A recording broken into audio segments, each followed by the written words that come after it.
एक गांव में रामदास नाम का एक आदमी रहता था। रामदास स्वभाव से बहुत ही अच्छा व्यक्ति था।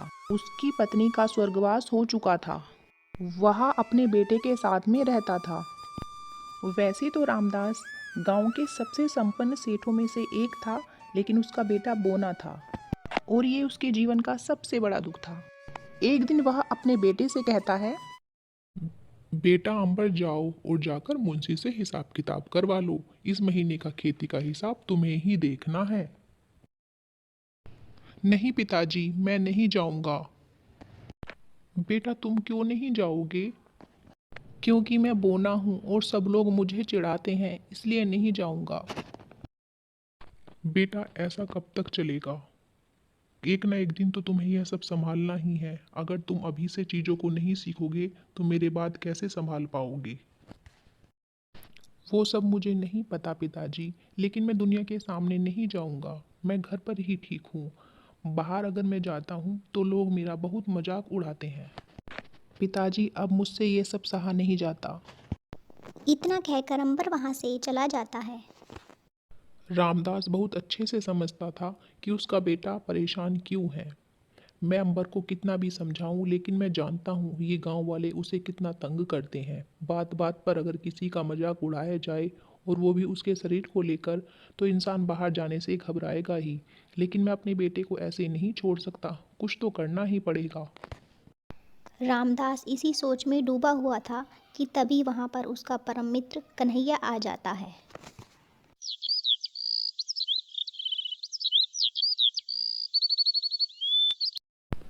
किन विचारों में डूबे हो भाई रामदास? अरे कन्हैया, आओ आओ। कुछ खास नहीं, बस अंबर के बारे में ही सोच रहा था। तब तो एकदम ठीक मौके पर आया हूं मैं। क्या मतलब? अंबर बेटे के लिए रिश्ता लेकर आया हूं। क्या? लेकिन ऐसे कैसे हो सकता है कन्हैया? हमेशा से तो हम रिश्ता लेकर जाते हैं, लेकिन कन्हैया के बौने शरीर के कारण हर कोई उसका रिश्ता ठुकरा देता है। तो फिर ये कौन है जो अपनी बेटी का रिश्ता भेजा है? बेटी का नहीं, बहन का रिश्ता। मेरे जानने में एक आदमी है, उसके माता पिता नहीं है, बस एक बहन है। लेकिन उसकी पत्नी दिन रात उसकी बहन के साथ बहुत बुरा सलूक करती है। तंग आकर वो उसकी शादी कर देना चाहता है, ताकि कम से कम ससुराल में वो चैन से रह सके। अच्छा, तो ये बात है। लड़की काफी सुशील और समझदार है, अपने अंबर बेटे के लिए बिल्कुल ठीक रहेगी। लेकिन क्या उन लोगों को अंबर के बोने के बारे में पता है? हाँ हाँ, सब पता है। उन्हें ये रिश्ता मंजूर है। बेचारा गरीब आदमी, उसकी बहन का घर बस जाएगा और तुम्हारे बेटे की जिंदगी संवर जाएगी। ठीक है, मैं आज ही अंबर से बात करके देखता हूँ। इसमें बात करने की क्या बात है? देखो, रोज रोज ऐसे रिश्ते नहीं आते। अगर तुम हाँ कहो तो मैं आज ही रिश्ता पक्का कर दूंगा। अच्छा ठीक है, जैसा तुम्हें सही लगे वैसा करो। मैं जल्द ही गगन की शादी वहां से करवा दूंगा। अच्छा भाई, अब मैं चलता हूँ। इतना कहकर कन्हैया वहाँ से चला जाता है।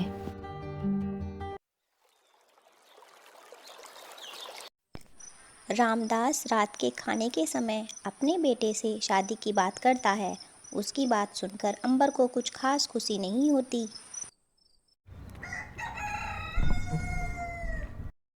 क्या बात है बेटा, तुम खुश नजर नहीं आ रहे हो? पता नहीं पिताजी, मुझे कुछ ठीक नहीं लग रहा। क्या ठीक नहीं लग रहा है बेटा? पिताजी, कोई लड़की अपनी मर्जी से मुझ जैसे बोने इंसान से भला क्यों शादी करेगी? यह लड़की भी मजबूर है, इसलिए तो शादी कर रही है ना। शायद वो मुझे कभी पसंद नहीं करेगी, बस अपनी मजबूरी के कारण मेरे साथ रहेगी। बेटा ऐसा क्यों सोचते हो? तुम्हारी पत्नी तुम्हें जरूर पसंद करेगी। मैं समझता हूँ कि समाज के व्यवहार के कारण तुम बहुत ही नकारात्मक हो गए हो, लेकिन विश्वास रखो, तुम्हारी शादी के बाद सब अच्छा हो जाएगा। जी पिताजी, उम्मीद करता हूँ कि ऐसा ही हो। अंबर और उसके पिता को आने वाली बहू से बहुत उम्मीदें थीं।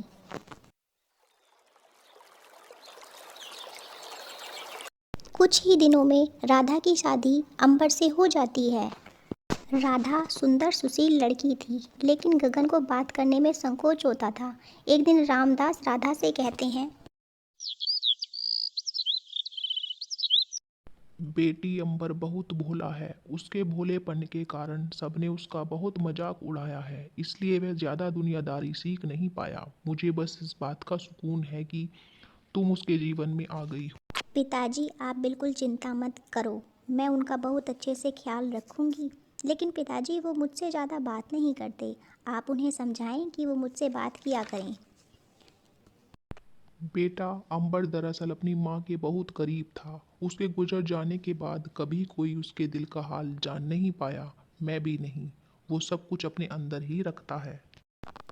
कोई बात नहीं पिताजी, अब मैं आ गई हूँ ना, इसका भी कोई ना कोई हल निकाल लूँगी। अच्छा ये बताइए अंबर जी को खाने में क्या पसंद है?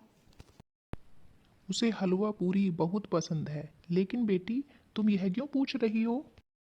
क्योंकि अब मैं अपने और उनके रिश्ते की शुरुआत मीठे हलवे और पूरी से करना चाहती हूँ पिताजी। राधा की बात सुनकर रामदास बहुत खुश होते हैं। ये लीजिए अंबर जी आपके लिए हलवा पूरी। क्या हलवा पूरी? अरे वाह! तुम्हारा बहुत बहुत धन्यवाद राधा। मैं आपकी पत्नी हूँ, फिर आप मुझे धन्यवाद क्यों कह रहे हो? ये तो मेरा फर्ज है कि मैं आपकी सेवा करूँ। अंबर ये सुनकर चुप हो जाता है। राधा को उसकी चुप्पी देखकर कुछ अजीब सा लगता है। क्या हुआ अंबर जी, आप एकदम चुप क्यों हो गए?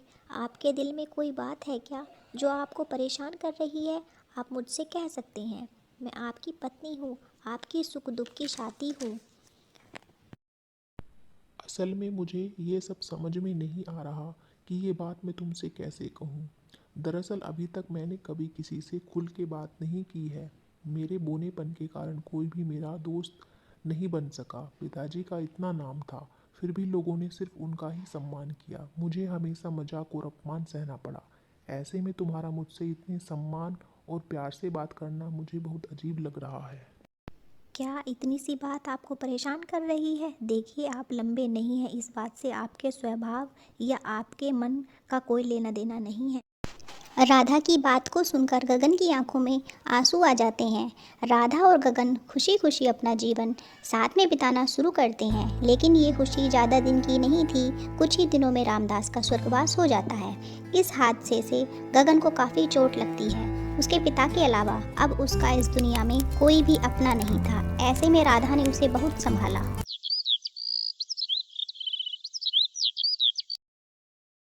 एक दिन जब अंबर आंगन में बैठा हुआ था, तब राधा उसके पास आकर कहती है, अंबर जी मुझे मालूम है ये समय नहीं है इस बात के लिए, लेकिन अब आपको पिता की जगह पर सारे काम संभालने होंगे।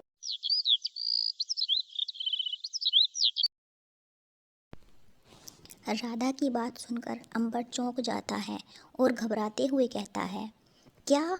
मैं नहीं राधा, ये सब मेरे बस का नहीं है। वो लोग मेरा मजाक उड़ाएंगे, मुझे बोना बोना कहेंगे। मेरी बात क्यों सुनेंगे? मैं तो बोना हूँ ना।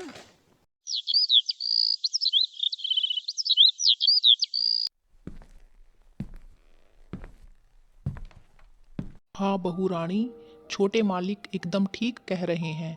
इन्होंने कभी भी कामकाज नहीं संभाला, तो फिर ये अचानक से कैसे करेंगे? इससे अच्छा तो ये रहेगा, मैं और मुंशी जी काम संभाल लेंगे। फिर जब छोटे मालिक को ठीक लगेगा तब वो आ जाएंगे और काम संभाल लेंगे। तुम सही कहो, ये ही सही रहेगा।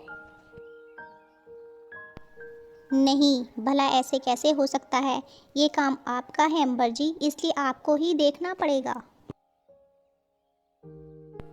नहीं राधा, मैंने कहा ना, मुझसे ये सब नहीं होगा।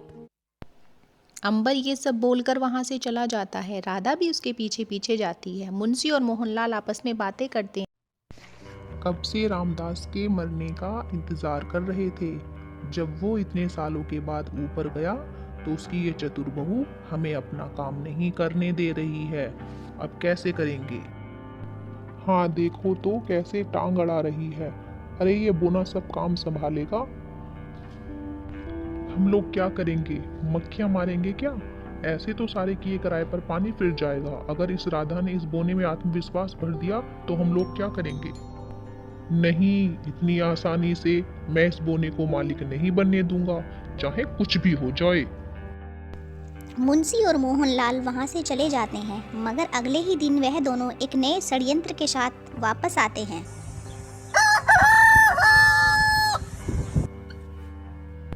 बोलिए क्या बात है, आप दोनों यहाँ पर क्यों आए हैं? दोनों ने सोचा कि आपकी थोड़ी मदद कर दें। वो जब तक आप काम के लिए तैयार नहीं है तब तक क्यों ना राधा बहू को काम संभालने दें। बहू इतनी समझदार है ना, हमें विश्वास है कि वो सब कुछ बहुत अच्छे से संभाल लेगी। देख लेना आप। नहीं नहीं, इसकी भला क्या जरूरत है? अंबर जी के होते हुए मैं कोई काम कैसे संभाल सकती हूँ? वो मेरे पति हैं, उनको संभालना है। लेकिन बहू रानी, अभी तक छोटे मालिक ने कभी कोई काम नहीं किया है, तो अचानक कैसे कर पाएंगे? अंबर जी ने अभी तक कोई काम नहीं किया क्योंकि पिताजी सब संभाल रहे थे। बड़ों के होते हुए बच्चे भला कोई जिम्मेदारी लेते हैं क्या? लेकिन अब सब समझ आ गया है, वो सब देख लेंगे, इसलिए आप लोग निश्चिंत हो जाएं और अपने काम पर वापस जाएं। राधा का ऐसा जवाब सुनकर मुंशी और मोहनलाल वहां से चले जाते हैं।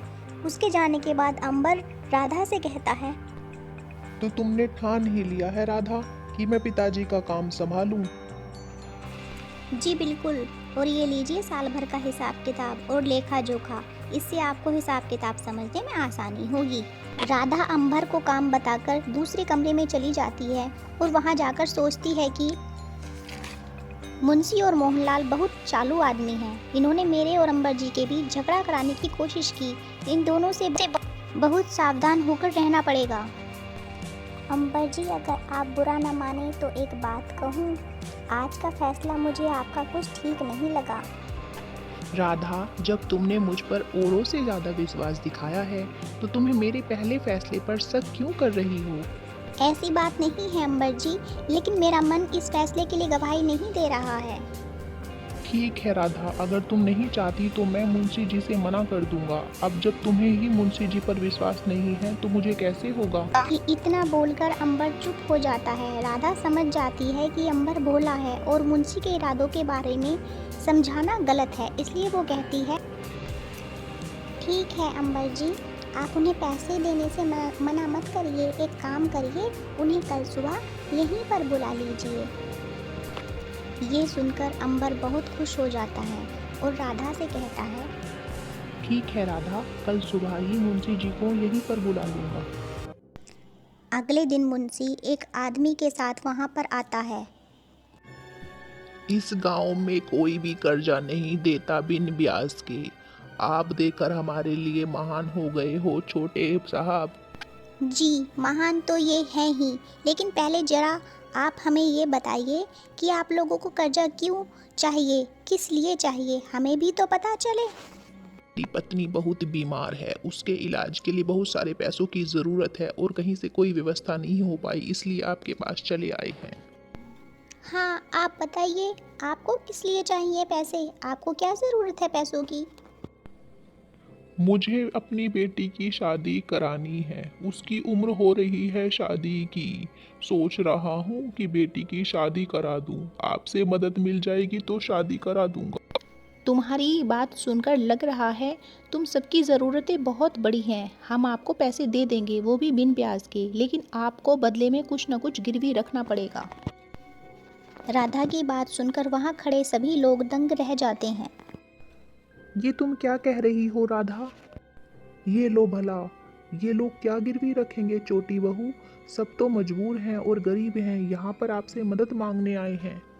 हाँ, ये तो आपने एकदम ठीक कहा, और इसलिए हम इनकी मदद करने को तैयार हैं, और वो भी बिना ब्याज के। अब इन्हें भी हम पर विश्वास करना चाहिए। जैसे ही लोग हमारे पैसे लौटाएंगे, हम इनकी गिरवी रखी चीज़ इन्हें लौटा देंगे। राधा, ये लोग बहुत गरीब हैं, फिर ये क्या गिरवी रखेंगे? आखिर ये सब लोग रह तो अपने घरों में ही रहे हैं ना, तो ये अपना घर गिरवी रख सकते हैं। राधा की बात सुनकर वहाँ खड़े सभी लोग हैरान रह जाते हैं। क्या घर? नहीं नहीं नहीं, घर कैसे दे सकते हैं हम आपको? क्यों? हम आपका विश्वास करके इतना धन दे सकते हैं। आपका घर हमारे पास सुरक्षित रहेगा। अरे नहीं नहीं नहीं, हम अपना घर गिरवी नहीं रख सकते। कोई बात नहीं, हमें आपके पैसे नहीं चाहिए। हम जा रहे हैं यहाँ से। तभी मुंशी कहता है, अरे रुको रुको, कहाँ जा रहे हो तुम लोग? रुको रुको, मैं पैसे दिलवा दूंगा। नहीं नहीं मुंशी जी, आपने तो बस इतना कहा था, उधारी पर पैसे मिलेंगे, लेकिन इसके बदले में अपना घर देना पड़ेगा। ऐसी तो कोई बात नहीं हुई थी। और हाँ, हमें इतनी भी ज़रूरत नहीं है पैसों की। आपने ही कहा था कि बिना ब्याज के पैसे दिलवा दूंगा, बदले में कुछ पैसे आपको देने पड़ेंगे। वो तो हमें मंजूर था, लेकिन ये घर गिरवी रखने की बात तो हमें नहीं बताई गई थी। राधा और अंबर ये सुनकर चौंक जाते हैं। ये सब क्या सुन रहा हूँ मुंशी जी? क्या यह सब सच है? मुंशी घबराते हुए, जी जी जी जी नहीं, ये सब कुछ तो झूठ बोल रहे हैं। तुम सब जाओ यहाँ से, और मुंशी जी कल से काम पर मत आना। हमें अब आपकी कोई ज़रूरत नहीं है। अंबर की बात सुनकर मुंशी का मुंह जरा सा हो जाता है, लेकिन गलत होने की वजह से कुछ बोल नहीं पाता और वहाँ से चुपचाप चला जाता है। उसके जाने के बाद राधा, मुझे तो यकीन ही नहीं हो रहा है कि ये मुंशी जी ने ऐसा किया है। ये इतने सालों से हमारे यहाँ काम कर रहे थे और इन्होंने हमें धोखा दिया। न जाने इन्होंने और कितनी बार हमें धोखा दिया होगा। बस करिए, आप इतना मत सोचिए और परेशान होना बंद कीजिए। जो होना था वो हो गया। अब हमें चिंता करने की कोई ज़रूरत नहीं है।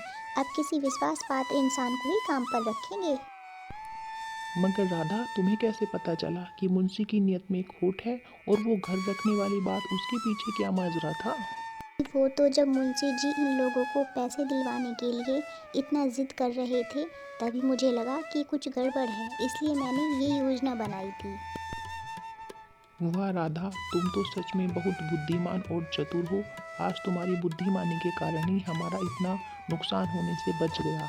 तुमने मेरे जीवन में आकर मुझ पर बड़ा उपकार किया है। तुम्हारे बिना भला मैं क्या करता? अरे ये आप कैसी बातें कर रहे हैं? पति पत्नी में भला कैसा उपकार? हमारे बीच तो बस विश्वास और प्यार रहेगा। अंबर राधा की बात सुनकर बहुत खुश होता है। उसे जीवन भर बौना होने के कारण कभी किसी का सच्चा प्रेम नहीं मिला था, पर अपनी पत्नी राधा के रूप में उसे दोनों मिल गए। इसके बाद दोनों ने खुशी खुशी जीवन व्यतीत किया।